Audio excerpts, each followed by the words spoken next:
Everyone, once again welcome back to big frame consulting engineers. हमने अपने last series में देखा था unit weight of different kind of building materials, और हमने देखा कि कौन से आईएस कोड को हम यूज़ करते हैं। IS 875 part 1 for dead load, part 2 for live load. आज की सीरीज़ में हम देखने वाले हैं कैसे हम उन यूनिट वेट के हेल्प से उसको 0.00981 से मल्टीप्लाई करके केजी से किलो न्यूटन में कन्वर्ट करते हुए फ्लोर लोड और बीम के केस में यूडीएल के फॉर्म में उसे अप्लाई करेंगे। ये हमारा फर्स्ट स्लाइड है जहाँ पर आप देख सकते हैं फ्लोर लोड कैलकुलेशन लिखा हुआ है। तो लाइव लोड वैल्यू जो यहाँ पर लिखा हुआ है रेसिडेंशियल फ्लोर्स के केस में 2 kilo newton per metre square, staircase, corridor and balcony 3 kilo newton per metre square, in case of terrace 1.5 kilo newton per metre square. जो डेड लोड की वैल्यू है ये आप देख रहे हैं, यहाँ पर मैंने हर एक जगह पे डेंसिटी नोट किया हुआ है।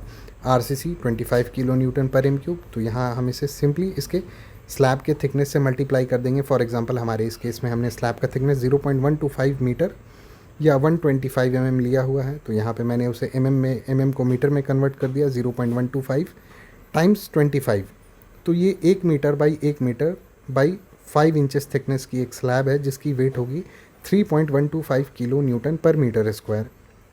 फ्लोर फिनिश यहाँ पे अगेन आप देख सकते हैं, जो सीमेंट मोर्टार होता है जनरली वो आपका 2100 केजीज़ का होता है। अगर आप उसे 0.00981 से मल्टीप्लाई कर दें तो वो 20.6 किलो न्यूटन पर एम क्यूब हो जाता है, जिसे जनरली हम जनरल केस में टाइल के नीचे में लगभग 2 इंच का मोर्टार बिछाते हैं, जिसे कि हम 5 सेंटीमीटर भी बोल सकते हैं या फिर 50 थिकनेस का वो मोर्टार बेड होता है।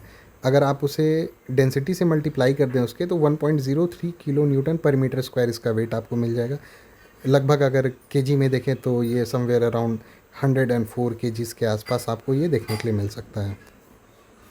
टाइल की वेट की बात करें तो लगभग 8 से 10 के थिकनेस की टाइल का जो जनरल वेट होता है वो लगभग 14 केजी से लेकर के ceramic, vitrified and other kind of tiles, ये लगभग 8 से 10 की अगर टाइल है तो इसका वेट जो है लगभग 14 केजी से लेकर के अप टू 22 केजी तक वैरी करता है। और आपका मार्बल और ग्रेनाइट के केस में ये वैल्यू लगभग 40 टू 50 केजी के आसपास वैरी करता है। अब जो मैंने यहाँ पर 0.2 kilo newton per metre square लिखा हुआ है, ये वैल्यू मेरी कहाँ से आई? मैंने सिंपली 20 किलो न्यूटन को 0.00981 से मल्टीप्लाई कर दिया। लगभग हमारी वैल्यू जो आ रही थी 0.19 के आसपास समथिंग आ रही थी, मैंने उसे राउंड ऑफ करके 0.2 कर दिया। एक बात का हमेशा ध्यान रखेंगे, जब कभी भी हम फ्लोर लोड या किसी भी तरह का लोड कैलकुलेशन करते हैं किसी रेसिडेंशियल बिल्डिंग के अंदर में, हमेशा हमें कोशिश करना चाहिए राउंड ऑफ करने का 2 डेसिमल प्लेसेस तक। तो हम हायर साइड में हमेशा राउंड ऑफ कर देते हैं चीज़ों को फॉर एक्स्ट्रा सेफ्टी पर्पस। अब बात करें जो सीलिंग में प्लास्टर अप्लाई होगा, अगेन आप यहाँ देख सकते हैं मैंने 20.6 किलो न्यूटन पर एम क्यूब की डेंसिटी ली है, और यहाँ पर मैंने 6 ना लेते हुए 12 का थिकनेस लिया है प्लास्टर का। ये इसलिए ऐसा किया है मैंने, ये प्रैक्टिकल पर्पस से ये किया गया है। 0.012 मीन्स कि मैंने 6 के जगह 12 कंसिडर किया है। क्यों, इसका भी रीज़न बता देते हैं।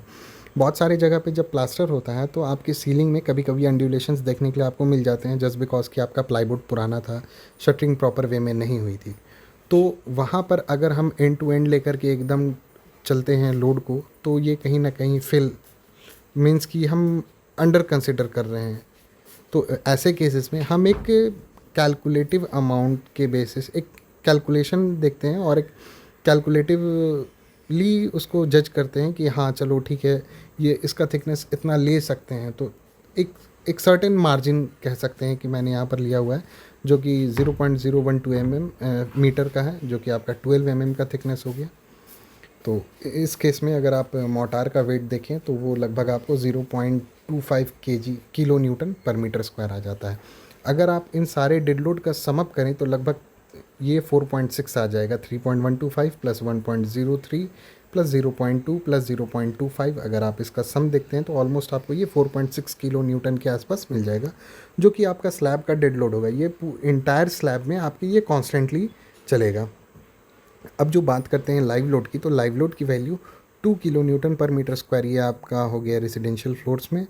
Stair cases, corridor and balconies में ये वैल्यू हम 3 kilo newton per metre square लेते हैं। टेरेस के केस में 1.5 kilo newton per metre square लेते हैं। ये लाइव लोड का वैल्यू है। जो लाइव लोड हम ले रहे हैं ये IS 875 पार्ट 2 के बेसिस पे ले रहे हैं और पार्ट 1 के रेफरेंस है हम ये सारा डेड लोड का वैल्यू फिच कर रहे हैं। कोई वैल्यू अगर IS कोड में नहीं अवेलेबल है तो हम आउटसोर्सिंग भी कर सकते हैं लाइक चैट GPT और वी कैन गूगल इट, और हम उसका वेट देख सकते हैं, या अगर आपके पास वो डेटा नहीं है तो आप उस मटेरियल को लैब में वेट करवा सकते हैं, या कहीं भी अगर एक आपका ISO सर्टिफाइड अगर कोई वेगिंग बैलेंस वगैरह है तो आप उसके ऊपर उसके वेट को कंसिडर देख सकते हैं और सिंपली आप उसे 0.00981 से मल्टीप्लाई कर दें तो वो सारा लोड केजी से किलो न्यूटन में कन्वर्ट हो जाता है।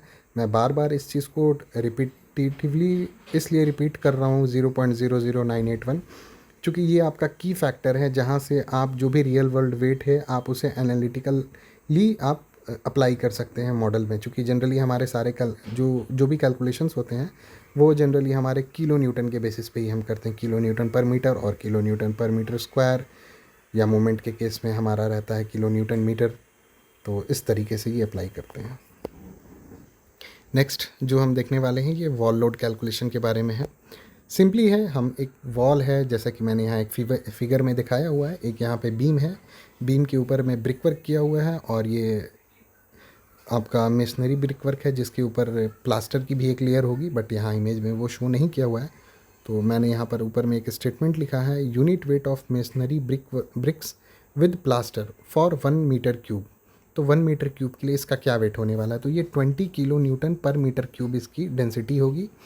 अब इसे हम कैलकुलेट कैसे करेंगे, तो भाई इसे यूडीएल की तरह अप्लाई करेंगे, मीन्स ये किलो न्यूटन पर मीटर की तरह ये अप्लाई होने वाला है।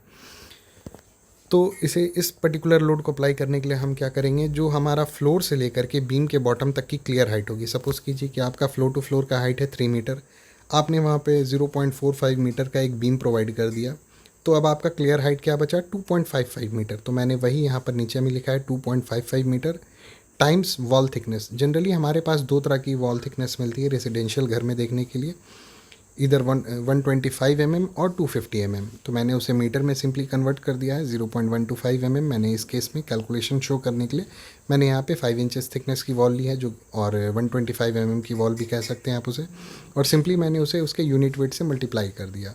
तो ये पर मीटर में मुझे 6.4 किलो न्यूटन पर मीटर की ये मेरी यूडीएल की तरह आ गई ये लोड। अब हम लोगों को करना क्या है कि इस यूडीएल को हम एक बीम के ऊपर इंटायर बीम पर अप्लाई कर देंगे और उसके बेसिस पे उसके शेयर फोर्स और बेंडिंग मोमेंट को हम कैलकुलेट कर सकते हैं। तो ये जो कैलकुलेशन का पार्ट है ये आने वाले वीडियोस में अब हम आगे देखेंगे कि कैसे कैलकुलेशन जाता है। फ़िलहाल आज के लिए इतना ही है कि फ्लोर लोड का डेटा कहाँ से लाते हैं, वॉल लोड का डेटा कहाँ से लाते हैं।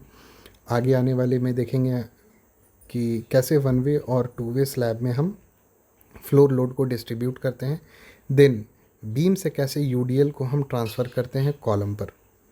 तो आगे की आने वाली वीडियोस में हम देखेंगे इन कैलकुलेशंस को। तब तक के लिए वीडियो में बने रहें।